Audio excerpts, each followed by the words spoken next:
It comes as one Conservative MP has called for Prince Harry and Meghan Markle to be stripped of their titles as the Endgame drama intensifies. Piers Morgan has rubbished claims by Omid Scobie, who he has dubbed the Sussex lapdog, as the alleged royal family race row intensifies after the furore over the Dutch-translated version of Endgame. Speaking on his TalkTV show, Piers Morgan Uncensored, the presenter slammed the fact that 2 members of the royal family were named last week in error in a Dutch version of Scobie's book as the alleged royal racists in relation to discussions surrounding Prince Archie's skin color.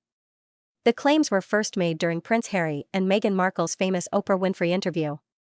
The outspoken TV personality tried hit back at the author's claims he never named the accused members of the firm, as he furiously told viewers, the author behind those damning claims, Sussex lapdog Omid Scobie, is still tying himself in the web of his own lies. First, Scobie denied ever naming the royal racists in any versions of his book, while completely failing to explain how they magically appeared in the Dutch translation. Then the translators of the book pointed out that all they'd done is translate the book. Now the Times reports that an earlier version of the book did contain the names, and it was sent to the Dutch publisher. He also mocked Prince Harry and Meghan Markle's silence over the issue. As the claims in Omid Scobie's Dutch translation of the book have circulated around the world, Morgan was one of several journalists to publicly name the 2 senior royals named in Endgame. The Daily Express has taken the decision not to name the 2 royals, speaking previously after Morgan decided to name the royals at the center of the alleged row. Scobie told This Morning, I wrote and edited the English version of the book with one publisher. That then gets licensed to other publishers. I obviously can't speak Italian. So the only time you hear about the book is once it's come out in the public domain. I'm as frustrated as everyone else.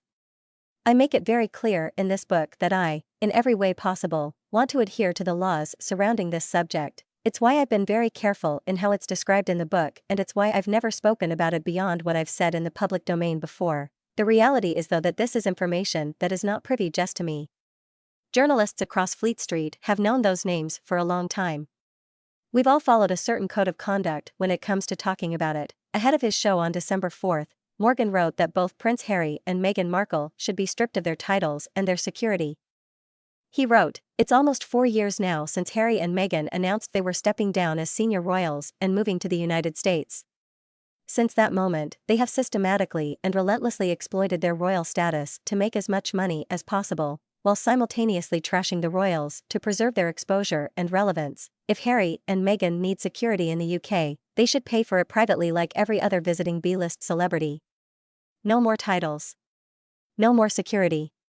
No more opportunities to exploit the institution they've done so much to tarnish. They've made their race-baiting bed.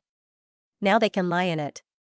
The debate over whether Harry and Meghan should be stripped of their titles has intensified since the royals at the heart of the alleged racism row were named. Their naming came nearly a year after Harry released his controversial memoir, Spare, in January.